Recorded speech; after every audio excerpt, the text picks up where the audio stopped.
Thank you very much for joining us for this very first decolonization workshop at BU's Pardee School of Global Studies. I'm your host and moderator. My name is Joyita Sarkar. I'm an assistant professor here at BU's Pardee School of Global Studies and also the director of the Global Decolonization Initiative that is organizing this event. I'm sorry about the noise. I'm still admitting attendance, and we have a large group of participants, which is really, really exciting for a Monday morning, you can imagine. So this event was made possible because of the support of the Pardee School at BU at Boston University, the Center for the Study of Asia, the African Studies Center, and the Institute for Culture, Religion, and World Affairs. This event is also co-sponsored by Society for Advancing the History of South Asia. And in fact, we are grateful to have on the panel, the president of the society, Professor Michelle Loro.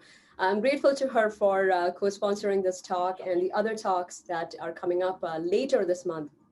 And I'll share a link in the chat later on during this event. Something to keep in mind is that this session is being recorded. So if you do not wish to be recorded, please mute your audio and your video. I think we have enough of a quorum to get started. Okay, great. We have a powerful panel here with the 4 editors of this really influential volume, League Against Imperialism, Lives and Afterlives, that was published earlier this year by Leiden University Press. We have with us Professor Caroline Scholter from Leiden University, Professor Michelle Loro from Salem State, Professor Heather Street-Salter from Northeastern here in Boston, and Dr. Sana Tanuri Karam from Forum Transregionale Studien Berlin. And joining us from the University of Bristol is Professor Sulin Lewis, who very, very kindly agreed to act as the discussant of this 400+ page volume. So I extend a very warm welcome to all our panelists who are joining from a variety of time zones, and also welcome to all of you who are joining us on a Monday morning if you're on the East Coast. I see the participants are cutting across time zones and, more importantly, historiographies. I am thrilled to see people from Schaefer, from AHA, from NACBS, from AAS, and all the various acronyms that define us. It only speaks volumes for this book that what a terrific volume this is about the challenges and opportunities of anti-imperial solidarity in the interwar years and beyond. So I'm not going to speak any longer. I'll just explain quickly the format, and that is our 4 editors have agreed to speak for 5 minutes each, giving introductory remarks. And that will be followed by our discussant, Professor Lewis, who will speak to us for about 20 minutes. So we have 20 and 20, 80 minutes. That still gives us a little under an hour for the Q&A. So with that, I turn it over to our 4 editors, Caroline, Michelle, Heather, and Sana. And after their remarks, we'll hear from Sulin. Over to you guys. Thank you so much. Thank you, Professor Sarkar, for this opportunity. And thank you so much, Professor Lewis, for agreeing to comment on this, for everyone for being here. You cannot imagine how hard it is to get a book out during a pandemic and not to be able to launch this together, physically together, that is, and to be present in the same rooms to do this. At the same time, this is definitely a privilege. To be able to sit on the screen and be able to see all of you from all across the world and to talk about our volume. So we are very, very grateful that you are here.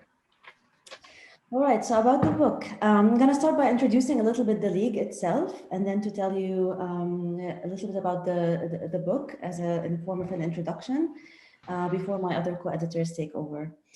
So the League Against Imperialism was an international organization founded in 1927 at a Congress held in Brussels, where 174 delegates representing 31 states, colonies, or regions, and 134 organizations came together. For 5 days, these individuals participated in meetings and discussions, they exchanged ideas, and they planned for the future. Those present were joined by a desire to expose the brutalities of colonial rule, to support the liberation of colonies around the world, and to build solidarity between workers in imperialist countries and the oppressed in the colonies. Over the next 10 years after this Congress meeting in 1927, during the League's existence from 1927 to 1937, different secretariats were established locally all across the world. Campaigns, demonstrations, declarations, different relationships and exchanges happened across the colonized and colonizing world through this network, through this web that is the League. We share the belief of the League's original participants that its creation did indeed mark a significant historical moment. However, briefly, the League was one of the largest, most inclusive international groups of its kind. Its leadership and membership included representatives of former colonies as well as the semi-colonial world, and Europeans and Americans from colonial as well as non-colonial powers. As editors of this volume, we believe the League should be studied in its own right for its successes in bringing together so many leftists and anti-colonial activists from so many parts of the world, and also for its initial ambitions to cross racial, cultural, and ideological boundaries to achieve its larger goals.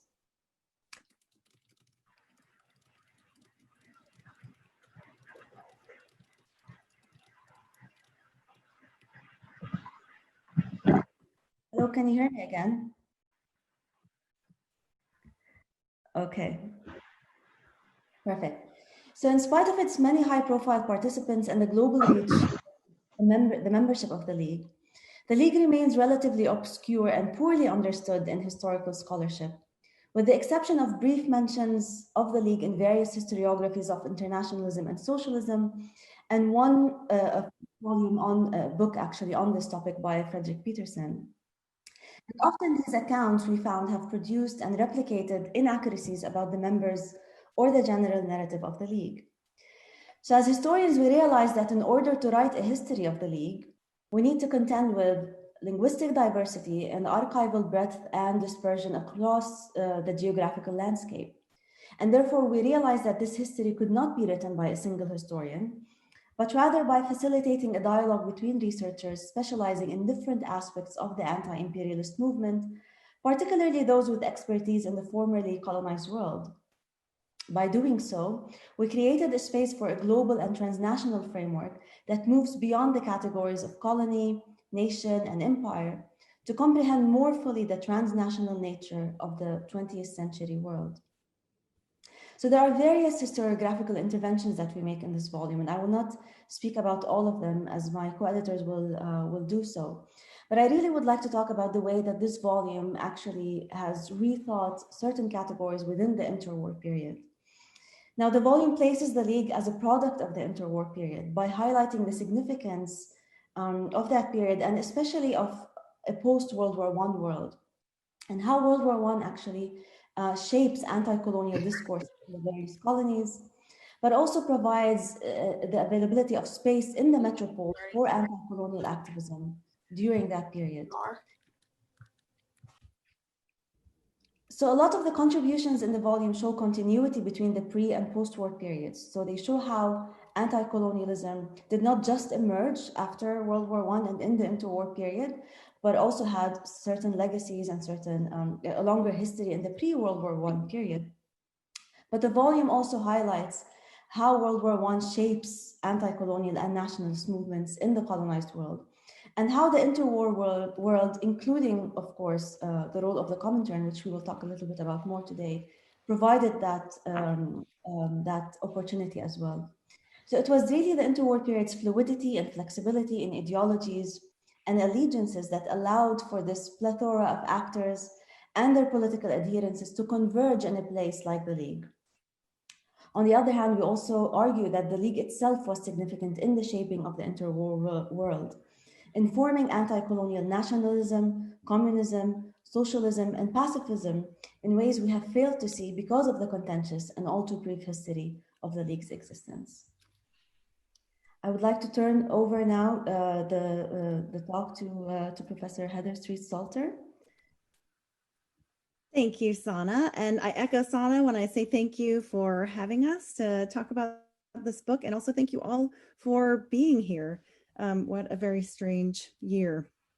So the book itself has a lot of variety to offer. We have 15 chapters. If you haven't seen it yet, we have 15 chapters in the book, plus an introduction that sets up the whole thing in terms of our interventions and a little bit about the League in general. We have a foreword from Erez Manella and an afterword from Antoinette Burton.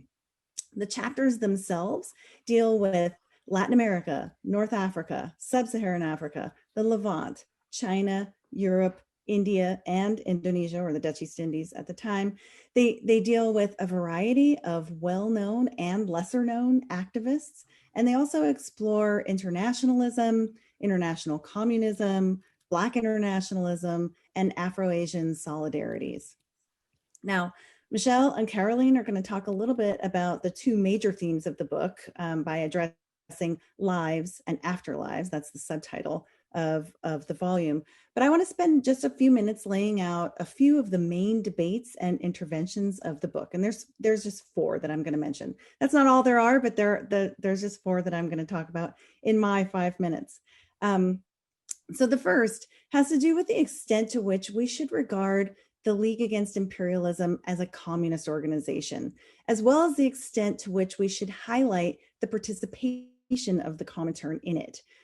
Authors in the book actually don't agree on this, though we as editors argue that even while the League was closely linked to international communism, especially in the early 1930s, it also engaged with and overlapped with many non-communist movements around the world, even during the early 1930s. So part of the issue has to do with the sources we use to tell the story of the League. Someone using Comintern sources, for example, is likely to overemphasize the importance of communists in the Comintern and the organization, while someone using sources from India, for example, or from Britain after 1933 might tell a different story with different emphases. So that's the first major intervention. The second has to do with an argument we're making about the very strong connections between the forces of nationalism and internationalism in the interwar period. In fact, we think that the essays together demonstrate the importance of situating nationalism and internationalism within the same analytic frame of interwar anti-imperialism. So in doing this, we want to push beyond the categories of colony and nation and empire so that we can better understand, as Sana said, the transnational nature of the 20th century world. So related to this, and the third point that I want to make is that we think these stories show how anti-imperialist internationalism shaped the local histories of anti-colonial resistance around the world. So what I mean is, not only did local individuals come together to make up this international organization, but the participation of individuals in this organization also ended up influencing the trajectories of anti-colonial movements in their home regions as well. And then fourth and finally, while we think that the afterlives of the League were important in many ways, we also think it's important to understand the League on its own terms and in the context of the interwar world, rather than as a precursor to something else. So there were afterlives, and Caroline is going to be talking about them in a moment, but these were complex and varied and international rather than prescribed to a single moment, such as Bandung, which is actually what the League is often seen as a precursor for. So we realized that the book cannot be perfect. We sought essays for geographical regions that we ultimately couldn't get essays for example. We also know that much more needs to be done about gender in the membership and activities and perspectives of the people that were involved in the League.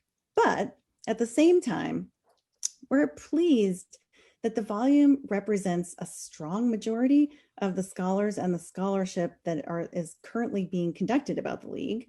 We also, because of the time that we all took to workshop the chapters long in advance of the time that essays were submitted, we're also pleased with the ways that the essays speak to one another. So, of course, the essays each tell their own fascinating story about a different place or a different person or a different time.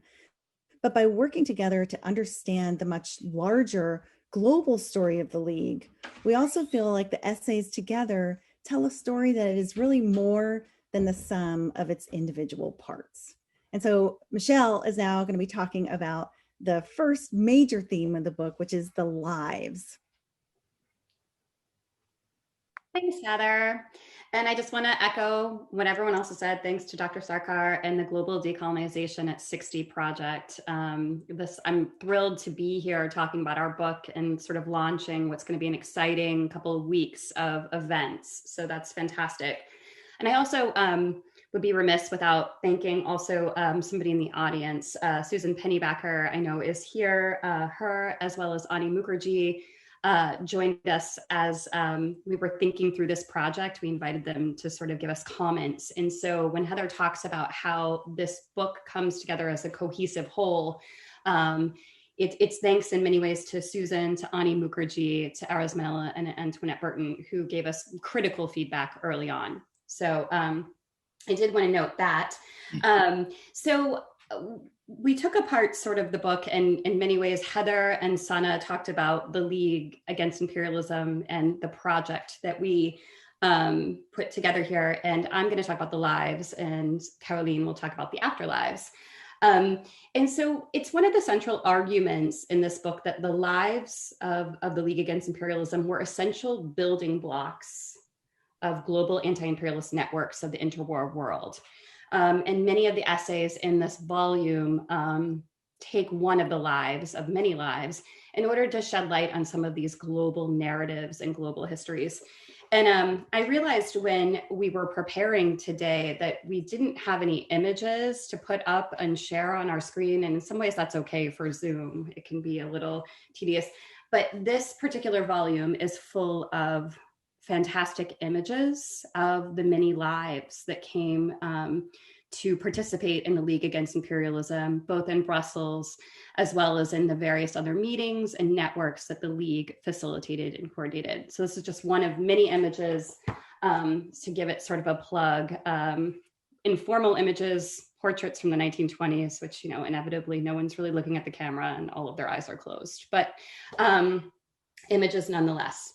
So even though this book is about the League Against Imperialism, it decenters the institutional history in some ways, as well as party histories, organizational histories, and instead stresses the importance of individuals.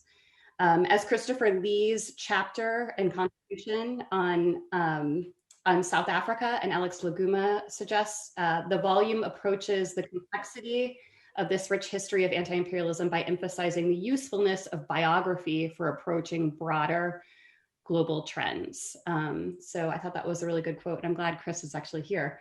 So of the essays in this volume, many underscore the significance of key figures who participated in the League, some well-known like Jawaharlal Nehru, V.K. Krishna Menon of India, Muhammad Hatta of Indonesia, Lamin Senghor, Nashali Haj, and Willy Munzenberg. Other essays tackle less well-known figures, and you're going to actually find that you'll learn quite a bit about people that you didn't know about. For example, Anna Belgrova and Sana Tenoria Karam explore the lives of lesser-known activists in China and the Levant, respectively. But taken together, and I think that's what's really important about this volume, is that it really does come together. Taken together, their archival and biographical narratives weave together a story of a robust and vibrant anti-imperialist movement that worked within the colonial world, as well as a broad constellation of what we might consider international communism. And I think that this volume also sort of uses these lives to break apart what we mean by international communism and demonstrate its fluidity and flexibility in the interwar moment. But from this, we can see several critical points that emerge, I think, from this volume. I'm going to mention three. So first, personal connections and pedagogical experiences mattered to the broader global movements of the interwar period. The traveling of information and ideas depended on a tangled web of contacts that were facilitated and coordinated by the League's major conferences, their ephemera, and their correspondence networks. These were spaces, all of them collectively, where individuals witnessed and learned about colonial oppression in vastly diverse and distant sites. as well as narrated their own stories of anti-colonial struggle. So the volume demonstrates the power of their experiences and their contacts, and both the witnessing and narrating of these struggles, of shared struggles, of relationship building, and of pedagogical opportunities through transnational engagement. And I would just want to say that these contacts extended far beyond the institutional confines of the League Against Imperialism itself. While many people met within the League and through these various sites that the League coordinated, their involvement, as Donald Hassett argues in his contribution on Algeria, their involvement provided them with the language, the practices, and the contact, which they could use to develop their own networks of anti-imperialist solidarity, sometimes within the orbit of the League Against Imperialism and sometimes entirely outside of it. So I think that that's really critical in thinking about the sort of wider impact that the League had in fostering and coordinating connections that extend within the League and beyond it. Secondly, many of the essays that focus on lives within our volume unsettle misconceptions and myths that have become part of the historiography of both the League Against Imperialism and the individuals as well as the nations that they come from or colonies that they come from. So for example, one of the most common misconceptions that the League book can clear up is the fact that Ho Chi Minh was never at the Brussels Congress. Wasn't even in Europe at the time, yet that had sort of been printed over and over again and sort of become part of this myth of the League in this moment where everybody who was who became a statesman in Asia was at the League Against Imperialism. So simply using empirical evidence to talk about what actually happened in the League is critical, and a critical intervention of its own. Secondly, I think that there are some really other important interventions that can be mentioned. Klaas Tuch's essay on Mohammed Hatta is really critical in thinking about the Indonesian delegation at the Brussels Congress. In it, he argues that Mohammed Hatta was actually a minor and marginal figure in the interwar world, and that the League Against Imperialism really amplified his status. He was in many ways, he eventually becomes the vice president of Indonesia, but in the 1920s and in 1927 in particular, he was involved in a student organization in the Netherlands that really did not speak for Indonesian nationalism or represent in many ways a large number of people in Indonesia. And so setting the record straight in terms of the myths that are created by about some of the lives and the nationalist movements they represented is really, really critical. And other myths about, for example, the death of Lamine Senghor in France, who he's a Black internationalist and was very famous for being with at the Brussels Congress. Many people have sort of attributed his death in a prison to his involvement with the League Against Imperialism. And so David Murphy's essay sets some of the record straight on his life and his contributions to the anti-imperialist movement. But overall, many of the lives are often told through a nationalist lens, and this book really complicates that. Sort of one of the myths or sort of the ways in which we remember many of these actors are through a nationalist lens, and this particular volume helps us rethink even more well-known lives. And of course, Nehru is a good example. He's an iconic nationalist figure in India. And he represents the Indian National Congress, which is often seen through this nationalist lens. Yet a critical engagement with Nehru's participation in the League Against Imperialism reveals that Indian anti-colonial nationalism came to be shaped by anti-imperialism, and that nationalist struggles, even in the interwar period, engaged the global as much as the national and the local. And in my particular essay, I look at how the Indian National Congress Foreign Department, well before India's independence in 1947, had thought in terms of global as well as national agendas and imperatives. And Caroline Stolte's essay also demonstrates that national objectives of figures from India, including Nehru and also others, thought about anti-imperialism anti-imperialism and internationalism, as well as global visions of things like Pan-Asianism. So breaking apart the nation is also really critical to this.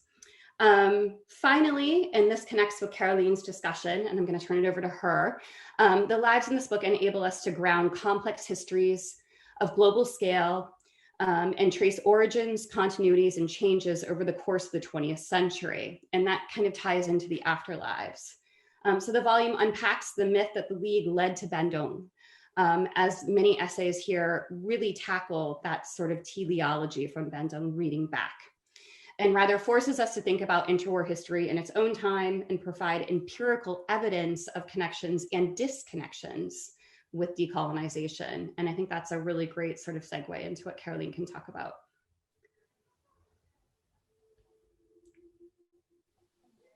All right, thank you so much, Michelle.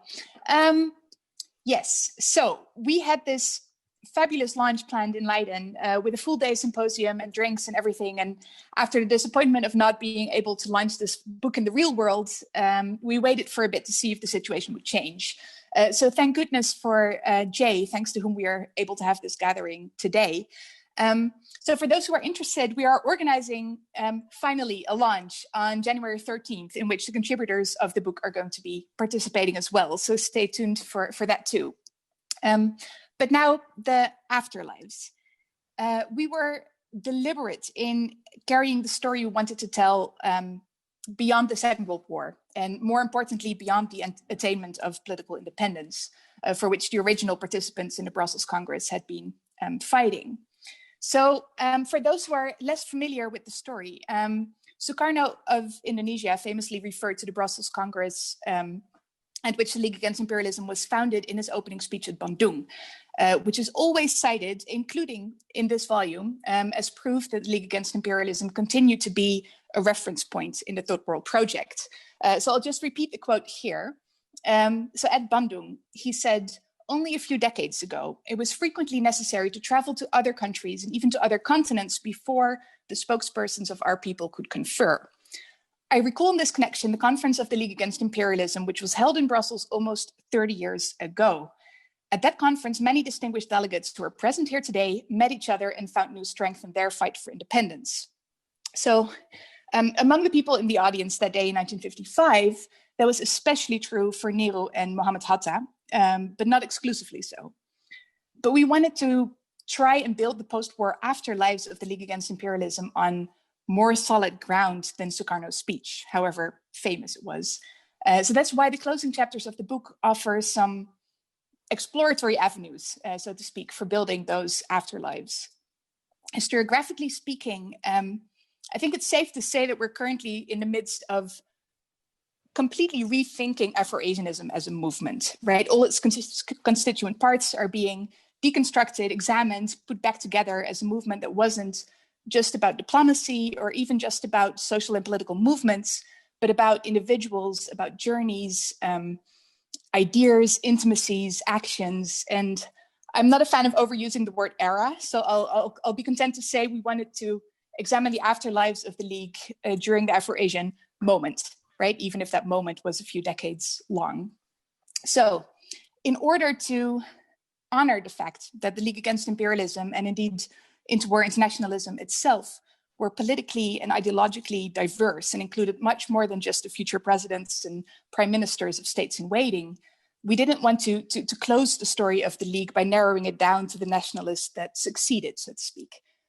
So instead, we have 3 chapters exploring the afterlives from 3 different angles. So first, there's a chapter by Chris Lee, the Leninist moment in South Africa. And Chris will be able to explain this so much better than I can. But Chris, I'm just going to paraphrase you here.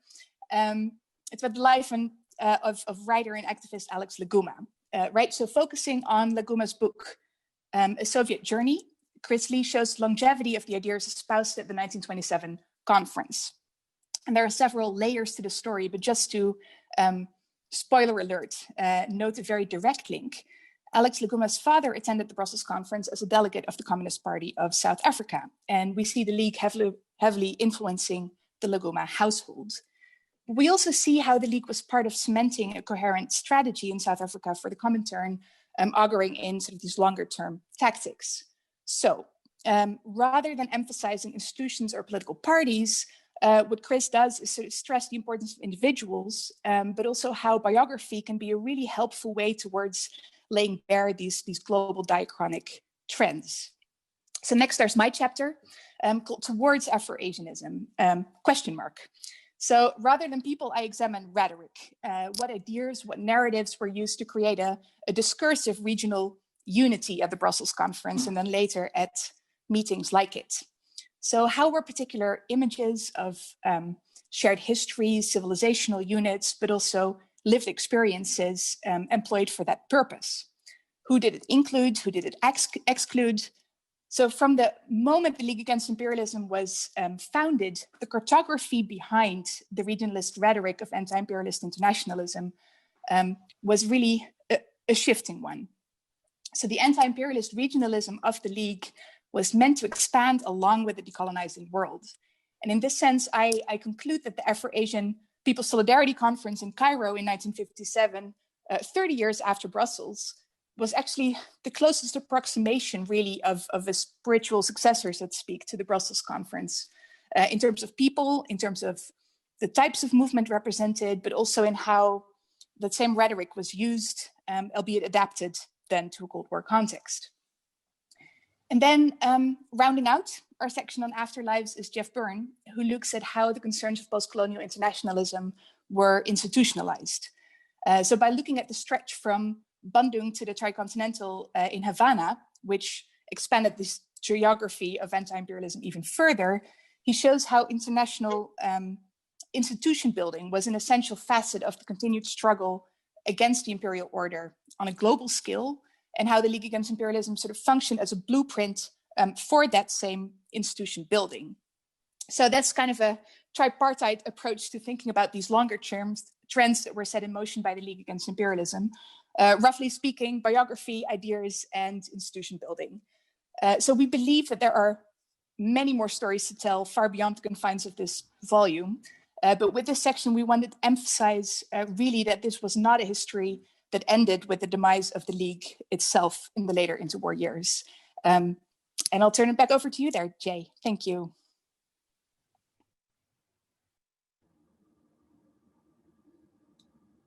Okay, thank you very much. I would like to request Sue Lin if she can comment, or I could read whatever Sue Lin wants.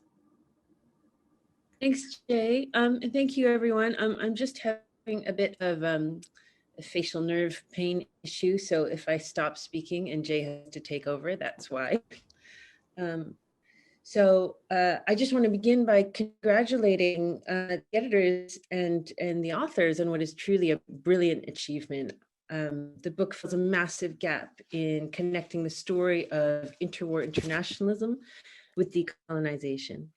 Up to now, the League Against Imperialism, as the editors mentioned, has been a specter of which we only had patchwork knowledge.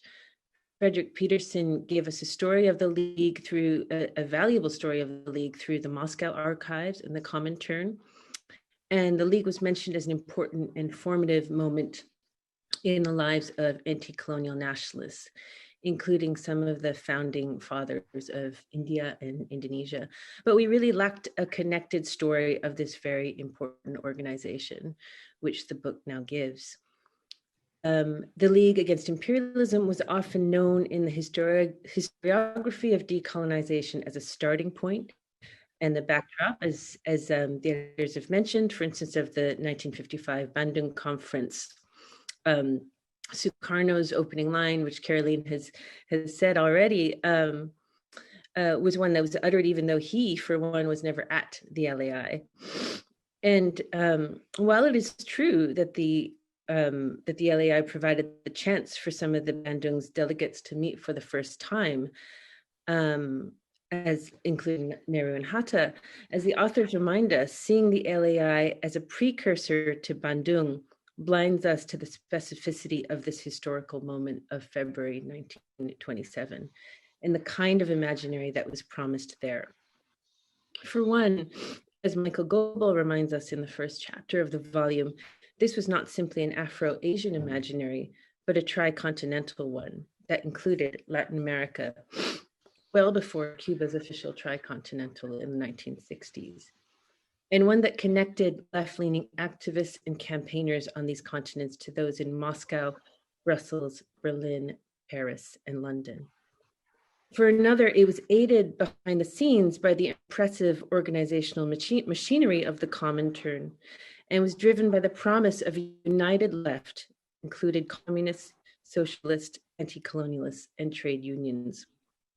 This seems to be a failed promise that continues to haunt the left to this day.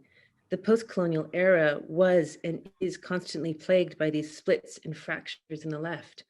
Civil wars were characterized by nationalists fighting communists, by communists fighting socialists, trade unionists caught in between, wielding a powerful hand, and interventions by Moscow and the CIA to deepen these chasms. As the editors note, it was these fractures that led to the immediate breakdown of this international alliance. In Moscow, Stalin's decision to move from a united front policy towards one that pitted communists against socialists and social democrats. In Shanghai, the violent suppression and mass murder of Chinese communists by conservative elements of the Kuomintang. In Europe, the split between the Labor and Socialist International and the LAI. Just as the LAI was revitalized in London between 1929 and 1933 as the Colonial Information Bureau, this created that broad church in solidarity against war, fascism, imperialism, and capitalism. As Erez Manella reminds us in the foreword to this volume, the iniquities that the LAI was formed to resist are still with us today. But to go back to that moment and see it within the context of the interwar, the League Against Imperialism was the culmination of post-World War I organizing by well-traveled activists, students, and intellectuals who continued to witness the atrocities of colonial rule and the failure of the League of Nations to act as a representative voice of colonized people. As Michel Leroux has argued, its participants saw themselves as the real League of Nations. This was, as the editors say, the largest, most inclusive international group of its time. On the other hand, as the editors remind us, this is a world of men who reproduced the gender hierarchies of their time, but who seemed ignorant and detached from the organizational energy of women working in international female suffrage movements, peace movements, and national liberation movements of the period. After the Brussels Conference, the League Against Imperialism Secretariat in Berlin, the Colonial Information Bureau in London, churned out news bulletins that connected the anti-imperialist struggle by allowing for anti-colonial nationalists to share and learn from each other, creating not only a new international imagined community, but informed communities that knew the contours of each other's struggles against imperial rule. I've been thinking about this book in contrast to Tim Harper's majestic Underground Asia, which maps individual journeys and networks of revolutionaries. What do we get in seeing this period of interwar internationalism through the prism of an organization like the LAI? One that is not quite underground, yet still subversive and threatening, to the point where they gave rise, as the editors mentioned, to large-scale surveillance mechanisms on part of colonial states. What this edited volume does is see this organization, and indeed see the interwar period and its legacies, from a kaleidoscopic perspective, and to see how the LAI was experienced, for instance, by Latin American anti-imperialists who did not identify as communists, as in Michael Gobel's first chapter, by the young Algerian nationalist Missali Hadj, who made note of the opulent surroundings of that conference hall in Paris, and were adamant of charging an independent, homegrown path to anti-imperial solidarity, wary of Comintern interference, as in Donald Hassett's chapter, by leftist Arab intellectuals and activists and their tensions with a league that remained ambiguous on the question of Palestine, as in Sana Tanuri Karam's chapter, by the Chinese communists who built an extensive network of activists across the Americas, South China, and Southeast Asia, and whose grand internationalist and regional visions fueled the early history of the League, as in Anna Belagorurova's chapter, by Willy Munzenberg, who played a pivotal role in developing the LAI as an international organization against colonialism and imperialism, as in Frederick Peterson's chapter, by the British intelligence organizations which arose to restrict the movements of League members, such as the Indian nationalists and trade unionists, Suburka Saklavala, as in Daniel Brukenhout's chapter, by Lamine Senghor, the towering Senegalese activists and nationalists who moved between Black internationalist groups and the French Communist Party and was celebrated as the star of the Congress, as in David Murphy's chapter, by Muhammad Hatta, the future first vice president of Indonesia, emblematic of a generation of national elites active in Europe within a transnational political network, who traveled to the LAI in the aftermath of the failed communist revolt in 1926 in Indonesia, as in Klaas Stutz's chapter. What were the echoes and the legacies of the LAI? Disha Karnajani offers an intellectual history of the League through its pamphlets, papers, and political vocabularies. And Michelle Leroux traces the echoes of India and the League, as in the Indian nationalists, including Jawaharlal Nehru, who channeled the concerns of the Indian nationalist movement into the politics and platforms of the LAI. And conversely, the League's echo in the politics of anti-imperialism in India. Caroline has just given a fantastic overview of the afterlives of the book, of the afterlives of the League in the book, including these kind of exploratory avenues that we might look at in looking at these legacies and in thinking about the wider Afro-Asian movement. And noting that Bandung was much more than a diplomatic event, but was composed of various kind of points and actors and movements and cross-cutting networks, as in the kind of kaleidoscopic vision I've just described. So I think from these very diverse perspectives, we have perhaps a truer story of interwar internationalism, and indeed internationalism at this time, that puts various pieces together that we had not seen before. So I wondered if I might ask the editors what came out. First of all, I just want to congratulate you again on just a fantastic volume. And I just wondered about what came out of this collective effort that you didn't foresee in patching all these different pieces together from various regional perspectives, from multiple archives. And I wondered whether you had any surprises. If I may quickly interject, thank you very much, the four editors. Thank you, Sue Lin. Thank you very much. So perhaps this is a good time for our audience to raise hands on Zoom while we give the editors the time to respond to the surprises that came up while they were working on this volume. And I'm sending instructions. I don't think any of you need instructions any longer, but I'm sending instructions anyway as to how to raise hands. And the floor is open for our editors to respond to what Sue Lin just said. I can get started if you guys want. And so what came out of this that we didn't really foresee?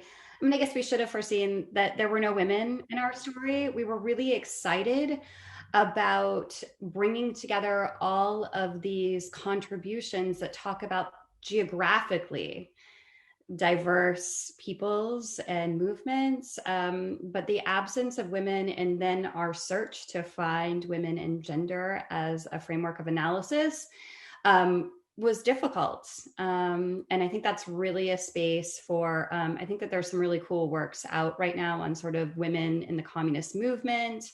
And there's like the transnational commentarian lives. So there's a lot of really cool stuff that still needs to be done. And in many ways, in bringing this together, it asks a lot more questions for further research rather than, I mean, it's a starting point, I guess, is what I would say. The other thing I didn't foresee, and then I'll turn it over, is I kind of came to this, I was interviewed about my first book, Comrades Against Imperialism, and the question came up, could you write this book if it wasn't Nehru? And I think at the beginning of my own research, I probably might have said no. Nehru was an exceptional person in this story who really sort of connects to the Bandung story, connects to the League Against Imperialism story. But through editing this book and bringing all of these contributions together, I realized that actually, yeah, and in fact, we did invite contributors to write various aspects of the story, and so that Nehru becomes not exceptional. And I love that he is emblematic in many ways of these wider global trends of anti-imperialism during the interwar period. And I think that this book is really important in reminding us of that global history of the moment as much as the people who were involved.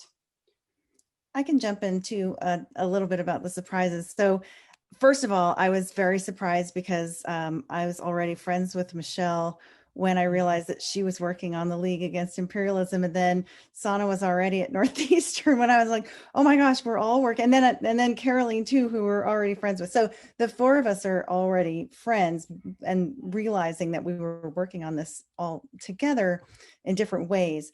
But I think it was also a little bit surprising to all of us. I mean, correct me if I'm wrong. We knew that there were more people working on the League, but I was surprised at how many people are doing such great work having to do with the League. And so having 15 chapters was a lot, but at the same time, it was necessary, and we still didn't get everything. So yeah, I think to me, that was one of the more surprising, positive, surprising things that came out of this. Okay. Yeah, if I may jump in as well and talk a little bit, maybe not the surprise, but the, in a way it is a surprise, but this idea that how much the archives have been diverse when it came to this project. I mean, we knew this going in, and that was the whole reason, as I stated earlier, for deciding that this is a volume project. This is an edited volume project in which people from different geographical regions and emphases and people who have different access to different archives can actually come together and write this book. That's the only way it can be written anyway. But it's also the excitement about seeing what everyone did with their archives that you know, a lot of us would not have had access to, would not have known that the League could show up, right? Like either personal papers in literature, in various photographs scattered in different archives, as well as in, of course, very formal institutionalized archives, such as the British Archives, for instance, or, you know, the commentary in itself, but also the, you know, the vastness of the types of archives that that this book just draws from. I think has been fascinating to me, and I think to all of us as well. Yeah, I just wanted to, I have nothing to add. I just wanted to echo this point that what the book provides, I think, is sort of a really neat, the meta story of the book really is this broadening of the archive, right? Because for the longest time, and all of us have been working on the League for a while, right? And the standard narrative, the two go-tos are Gosby, right? You have the Comintern archives for this, and you have a place very close to my home institution, right? The International Institute of Social History in Amsterdam, which has digitized, right, sort of the main proceedings of the Brussels Congress and the Frankfurt Congress in 1929, both of which are wonderful places. But what this does is really showing that, in fact, the interesting sources for the League and the wider history around the League and the organizations in its orbits are actually elsewhere. And I think that's also an important shift to note. Yeah, and a final really quick comment about gender, because this is something we've talked about a lot. So the League is not a stand-in for interwar internationalism as a whole, right? And I think one of the places where you see that the most is in this absence of women, where elsewhere in the interwar internationalist world, right, women were so very present. But if you invert that, the homosociality of the League, right, the fact that this was a very masculine space is very important. It's also very important to how the League developed and how it operated. And I do think that this analysis of the League as a homosocial space is something that kind of neatly occurs and recurs throughout the chapters, and I do feel that's also a very worthwhile way to look at this. Yeah, those would be my only two comments. Thank you. you. Can I just respond to Sana's point, especially about the edited collection? Because I do think, I mean, Kathleen and I have on this in the kind of Bandung era context, but I do think it is really important to kind of, have these edited collections and these edited volumes that give us a wide variety of perspectives. And it does seem that, often we have publishers that want, the kind of that are turning back against edited volumes. And I just wondered, is there a way that we can, just intellectually keep pushing for and keep, constantly pushing for these edited volumes as a kind of real, really true and really important way of writing these very networked histories of decolonization, especially in internationalism? I think that's a really great point. Sorry, Sana, I don't know if you want to add in, but I think it's a really great point. I think that one of the things that was really important for this volume for us was that the essays spoke to one another. It was a very deliberate, and I think it took longer for this book to come out in many ways because we had discussants and we had workshops and spent a lot of time asking all of us to read each other's work and collaborate. And I know that Caroline and Sulin actually have like collaborative research projects that speak to one another in terms of decolonization and whatnot as well. But I think it's really an argument, not only for edited volumes, but also collaboration. When Sana and I were at a conference, the WHA of New England, she asked me what my second project was going to be. And she said, "Are you going to write the League Against Imperialism book?" And I said, "I can't do that. I can't, because I know that these archives around the world would all need to be researched. And I don't have the languages or the training or even the time. It would take a lifetime to really write this global history as an individual." So it really speaks to the importance of collaboration and working together to write these international histories as well. Yeah, and I would like to add to that the idea that this book looks a lot like, and it is the product that looks a lot like what it represents, what it is about, right? So the League was about collaboration, about people coming together, about writing together, exchanging ideas. Just like as you mentioned, Sulin, like the whole history of decolonization, more or less. I mean, not all of it, of course, we know, but a big part of it is about that type of work and collaboration. And therefore, I think if we want to think of the best ways to be able to represent that history and to write it, I think mirroring that type of work could be the best way to move forward. Thank you. Okay, wonderful. Thank you very much. I think we can move to the Q&A. We have Brad Simpson, who has been patiently waiting. Brad? Can you hear me? Great. So first of all, I want to thank the editors. This is really a spectacular volume. And I think it's also, even though gender is not as well represented among the cast of characters in the volume, I'm glad to see that this edited collection models what we should be seeing sort of in the field more generally, which is sort of real gender balance and representation among contributors and editors and everything else. And so I want to thank you all for that. My question is about the law. Now, and I'm glad there are so many great people from Ann Foster to Cindy Ewing here.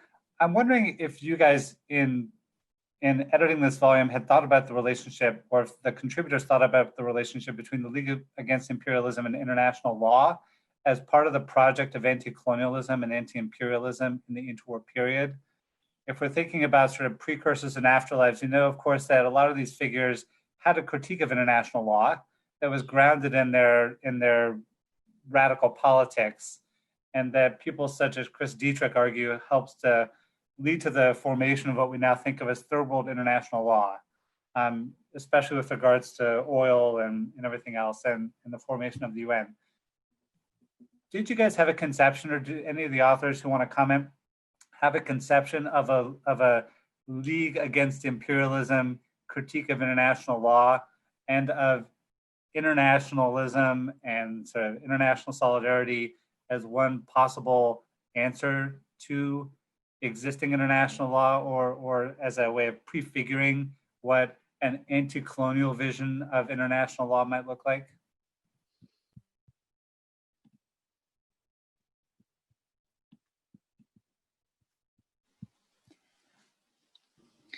I can offer some very loose thoughts. Yes, that would be my short answer.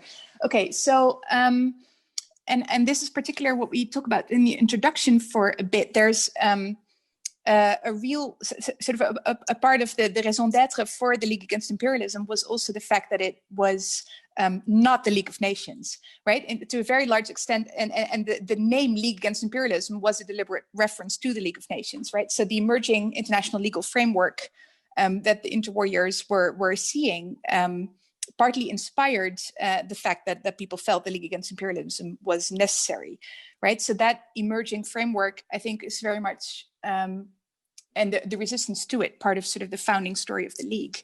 But in my work, so yeah, I'm going to represent the afterlives here, since my chapter's on the 1950s, and you see this most visibly, I think, in the continuity of League themes that you see in things like the Afro-Asian Jurists Conference in Damascus in 1957, right? So there you have people whose activist genealogies, right? Their intellectual reference points, their contacts also in anti-imperial movements have these many direct links to the LAI, and they get together and sit there, gather in Damascus to really call into question at a very critical juncture in the building of the post-war age to discuss the universality or the potential universality of legal norms, right? Whether those are even possible, and how the decolonizing world might also get on the same page in pushing against some of the emergent frameworks of the post-45 period. So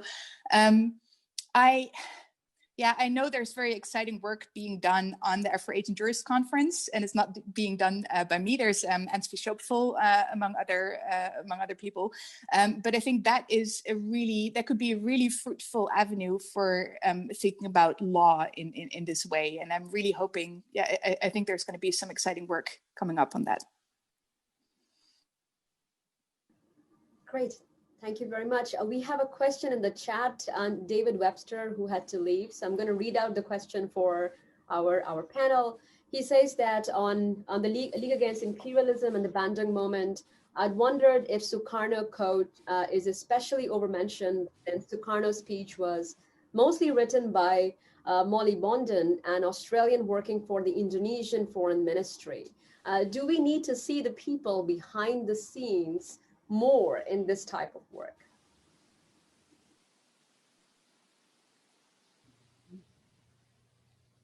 Well, I can just sort of briefly say, I feel like most of the essays in this volume sort of tear apart the Bandung quote by Sukarno and use it sort of to begin talking about why we need to think about the League in different ways. So yes, I think in many ways this volume is addressing the overuse of that particular quote in speech at Bandung. But I think that's a great point about the speechwriter. I actually think there needs to be more of a rich sort of history of Bandung itself, as well as what we're trying to do with the League Against Imperialism. I'll just say that. And actually, I would just add too that many of the chapters go behind the scenes in precisely this kind of way to give new information and new perspectives on how this all, I mean, I think that Michelle was right to point to Klaas Stutsch's chapter on Muhammad Hatta and the taking us behind the scenes of Indonesian nationalism. A lot of times the story we think we knew about something it gets turned around by some of these chapters. So yes, I agree. Yes, we do need to know more about behind the scenes. And I think the chapters do a lot of that work. Yeah, I think they also do a great job about showing some of the work, if not behind the scenes, but the work that has been marginalized as people who have been marginalized in the historiography, who were not necessarily behind the scenes, but who people simply don't know about. I mean, I speak on my chapter about the Levant. A lot of the Arab participants in the League are, either not known at all, or just few of them are emphasized, like Shakib Irslan, because we know of him in another context, right, rather than in the context of the League, whereas others who were participating, and often we have people referring to certain participants as representing certain regions, whereas it's actually not them representing those countries or those regions. So there's a lot of ambiguity also, and false sometimes narratives about who was there and who did the work and who actually spoke the speeches and wrote the documents and all of that. So I think the different chapters do a lot of also clarifying of the narrative that in and of itself is not there yet, let alone the behind the scenes, which again some of the chapters do. Excellent. Thank you so much. We don't have anybody else with their raised hands, so you're encouraged to raise your hands or write on chat, and I can read those questions. But I also know that Sulin had a lot of questions. She had told me by email before the event. So Sulin, if you are willing, we can turn back to you to give some more questions to our panel as I gather questions from the participants. Thank you. I did have a lot of questions, but I guess one of the questions was I kind of, as I was going through it, it kind of answered itself. But one was, I guess, the question of the balance. That you mentioned the kind of differences in the ways in which each chapter talks about the relationship with the role of the Comintern, and I think that this is fantastic through the volume, because we really get different attachments to the Comintern, different views of the Comintern, and and I think that we get we definitely from the previous historiography where we did get more of a Moscow perspective, we're getting a lot of pushback and tension between a lot of the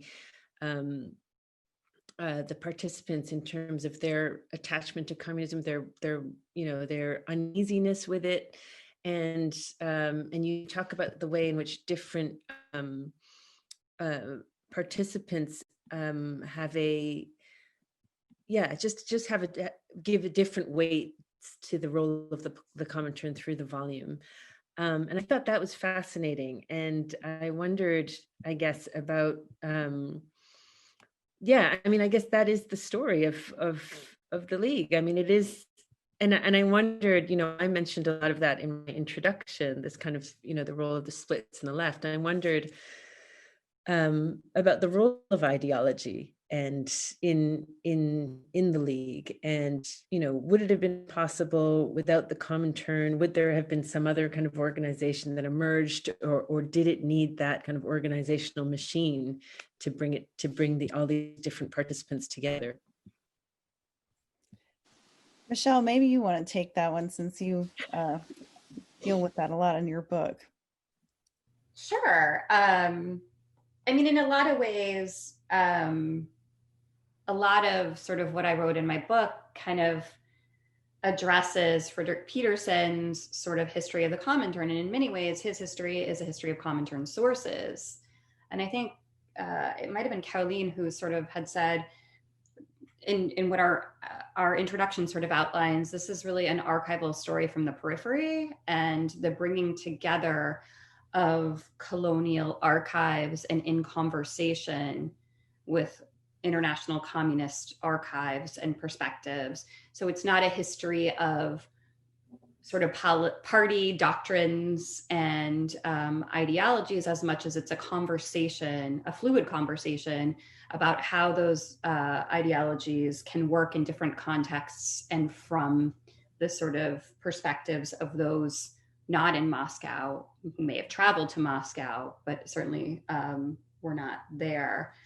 So I feel like that sort of gets at it. And I think it was really, really important to remember that many of the people we talk about in this volume shaped the ideas of anti-imperialism, as well as would have pushed back and influenced international communism in this moment, that it's not fixed, but rather that people like Nehru, but also many of the other people in this volume were a part of this movement, participated, had agency, but also shaped the movement as much as the anti-imperialist movement shaped them, as well as communism. So, yeah.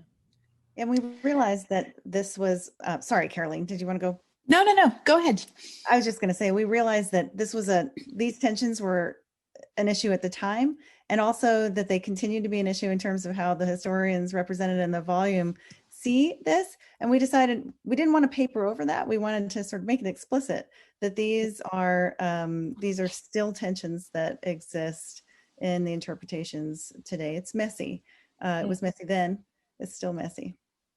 Yeah, and just to add to that, I think it's also that variety is also a function of the fact that we really sought to cover as many different areas as possible, because the lives, right, in our lives and afterlives also has a double entendre, right? It's not just about people and biographies. It's also about the different lives the League had in different contexts, and the ideological emphasis it had in different places was also very dependent on kind of what local nationalist and anti-imperialist context League landed in, right? So seen from a perspective of local anti-imperialists in India, the League looked very different from the way it did in Algeria or in Senegal, right? So the ideological political flavor of different anti-imperialist movements around the world also determined how the League was received.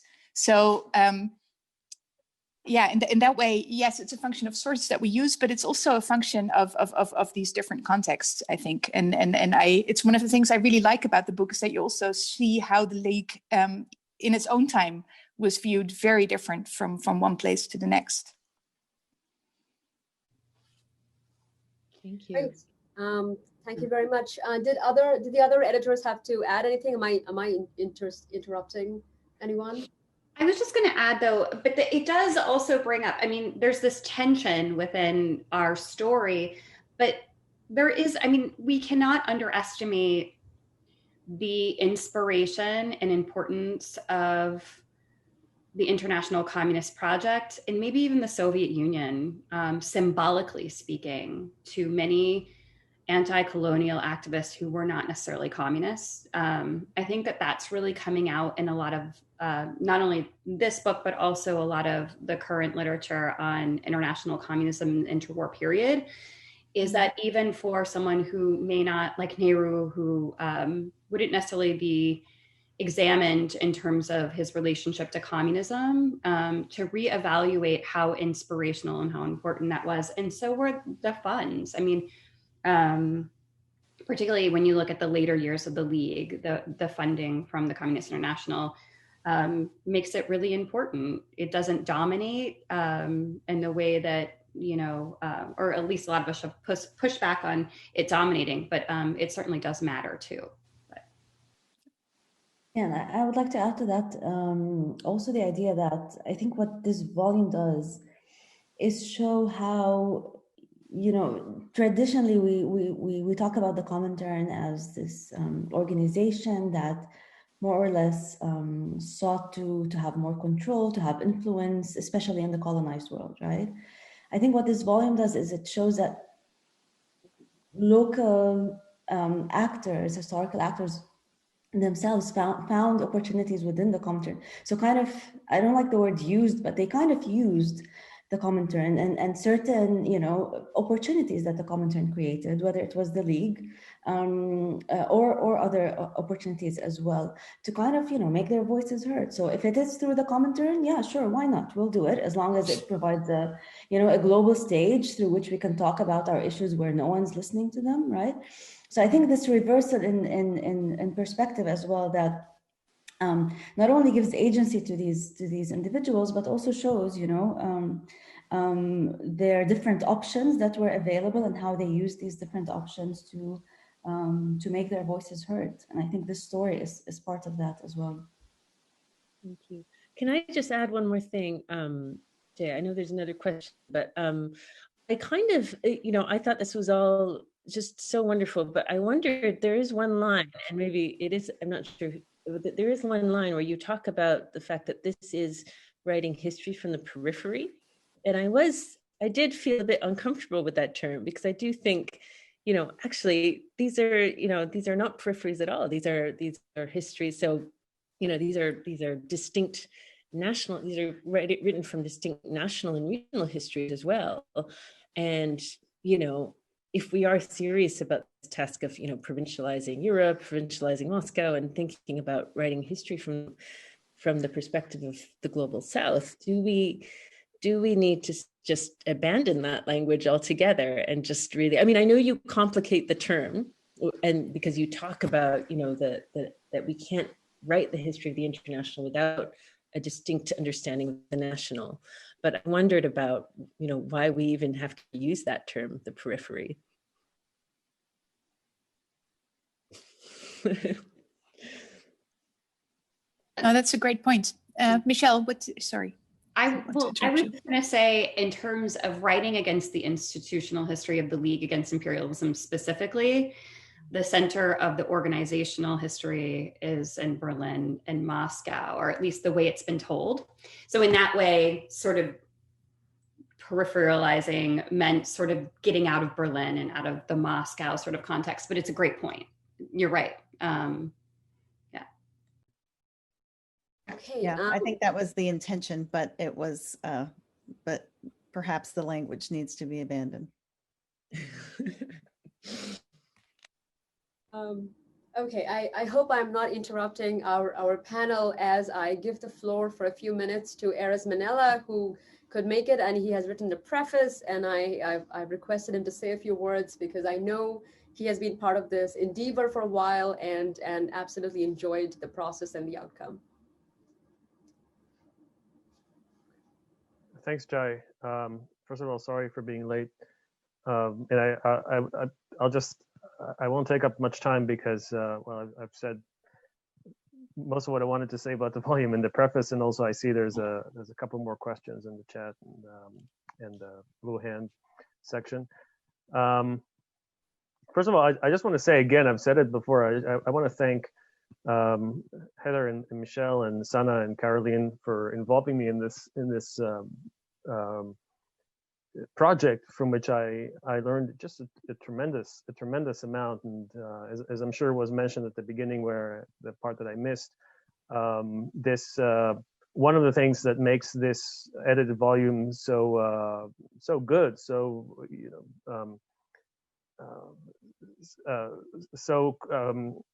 what's the word I'm looking for? You know, everything fits together.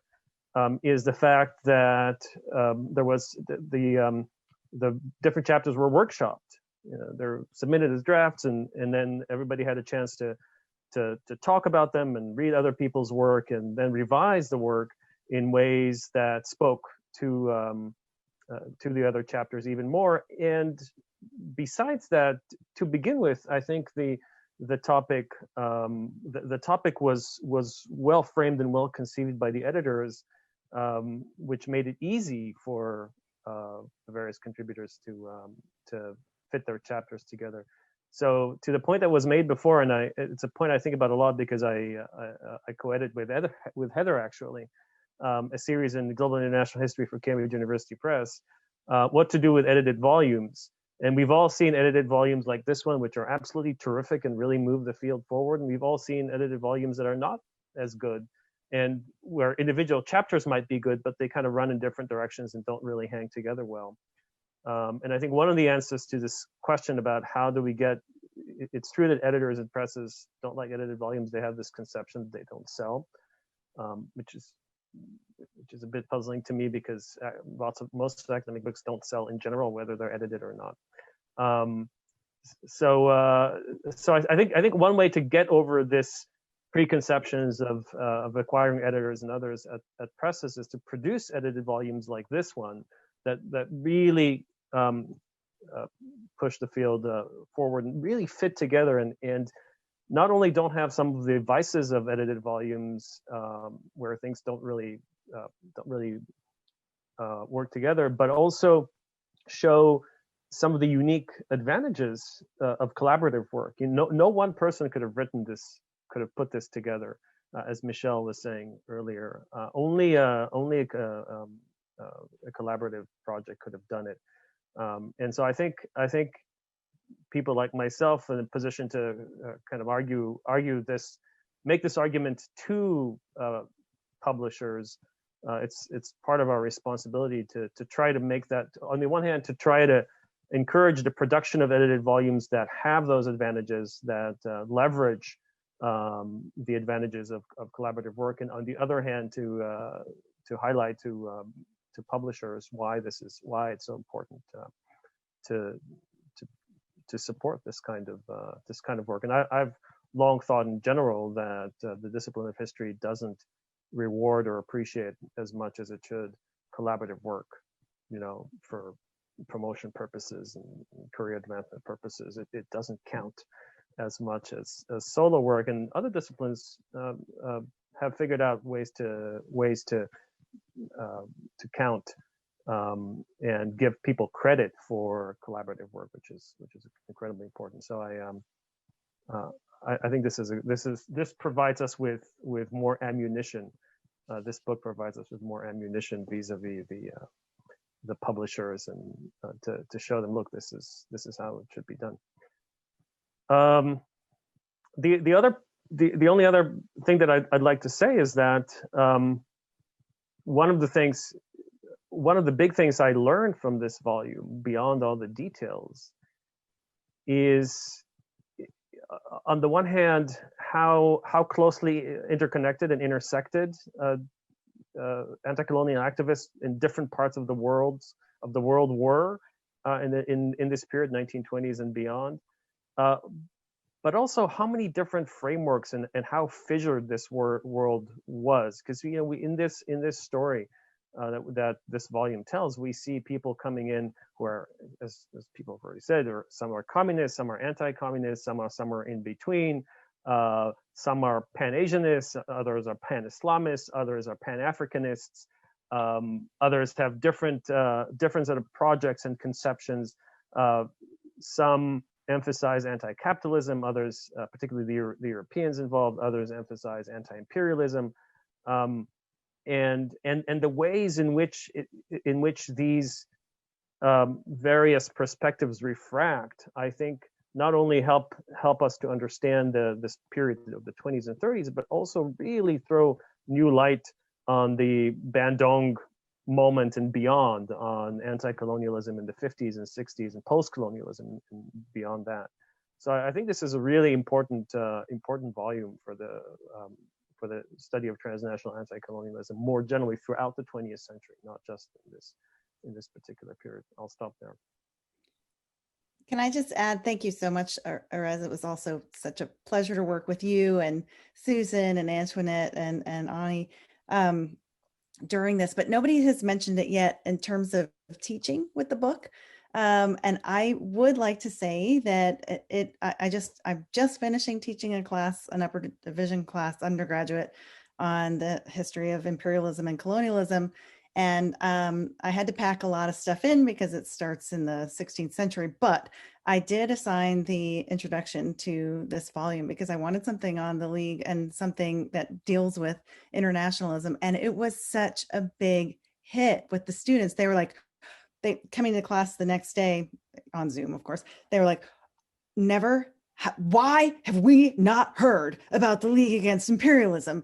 And now I am totally in love with the interwar period. So, I mean, it does work. And then I had them go to the digitized, the archives that are at ISH and do a little bit of work that way. So it really, I think, I want to use it more, but it did go over well with undergrads.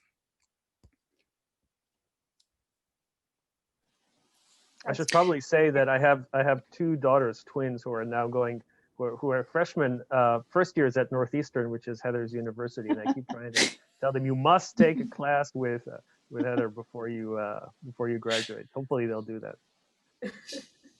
I'm also seeing Brad Simpson saying that he will be assigning it in the spring, and I'm getting back to teaching in the fall. I'll be using in my South Asia class. They have to read the introduction. We have a question from Eric Beverly, and this probably would be the last question about imaginations of post-imperial futures through the LAI, and if perhaps the editors would like to comment on that. It's in the chat, but broadly defined, it's our different imaginations of post-imperial futures during the interwar period is really his question. Wonderful. Well, did anyone want to? Okay. You, just that's you. This is yours. Just briefly then. No, because I cover some of the folks in my essay who were not nationalist first, and I think that distinction kind of matters because the question in the chat, as I read it, was sort of, was the nation state a foregone conclusion, right? Was this the form in which people were thinking? And if you look at people like MPT Acharya, who is an anarchist, and Ole Birk Lorsen is here in the audience, who can tell us way more about him, or somebody who was in the orbit of the League, like Mahendra Pratap, who were all sorts of things, but it would really be very hard to narrow them down to kind of pin them down as nationalists. And one of the distinctions I think we might make is those who had radically different visions of a post-imperial world than the nationalists who gathered in Brussels, right? I mean, there were not just Pan-Asianists and Pan-Islamists, but also world federationalists, people who rejected the nation state altogether.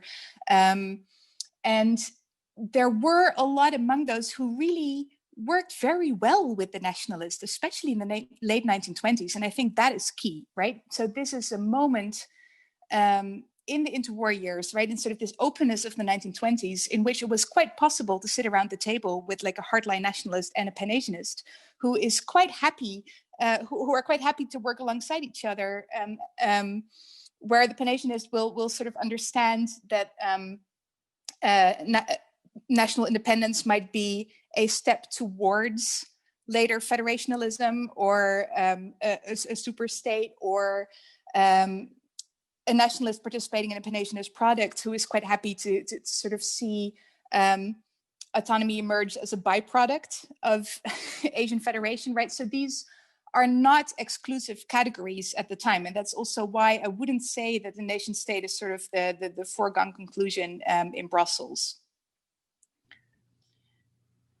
I would also add that Michael Grubel's essay on Latin American participants is really crucial to this, because the sort of argument is that the sort of capitalists from Latin America were operating with quite a different agenda, and that it made it actually quite difficult for Latin America to be completely included in the anti-imperialist movement until sort of the era of decolonization. So I think his chapter also speaks a lot to different agendas outside of nationalism.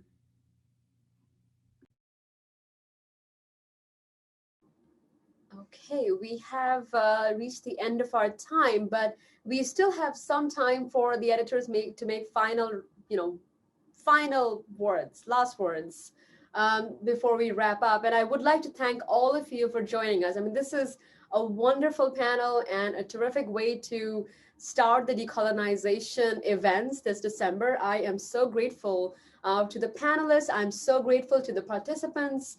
This could have not been any better than it is. So final words, the panelists, before we conclude.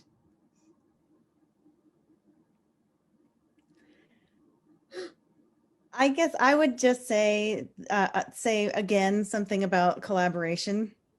This process was terrific for me, just being able to work with Sana and Michelle and Caroline. It went, and then when we got a chance to work with Erez and Susan and all all of the rest of the contributors, it was a lot of moving parts and it took a while, but it actually went amazingly smoothly. And I think we can say that now that it's actually in print. I think that it might be one of the highlights of my academic career in terms of collaboration. So.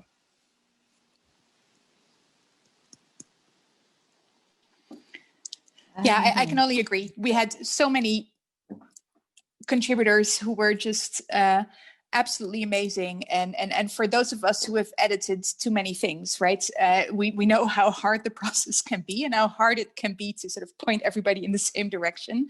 And this actually was really easy. And so going back to what Celine asked in the beginning, were there any surprises? Well, to me, this in a way was one, right? Also how easy it was to get the different chapters to speak to each other and to see all these different characters that one person was writing about sort of appear across other chapters without us even having to prompt authors to look for it. So in that sense, it was also a really organic process, and that was amazing. Yes, and if you're interested in more, I have nothing to add. I agree with what was said, but if you're interested in more about this, especially hearing from our contributors, make it to our book launch, January 13. Invitations will be out, of course, soon. I just want to thank everyone for coming. I echo what's already been said, and certainly I think it's great to hear from the editors, but the contributors are all phenomenal in this book, and a lot of them will be speaking in some way, shape, or form at our book launch. So also check it out.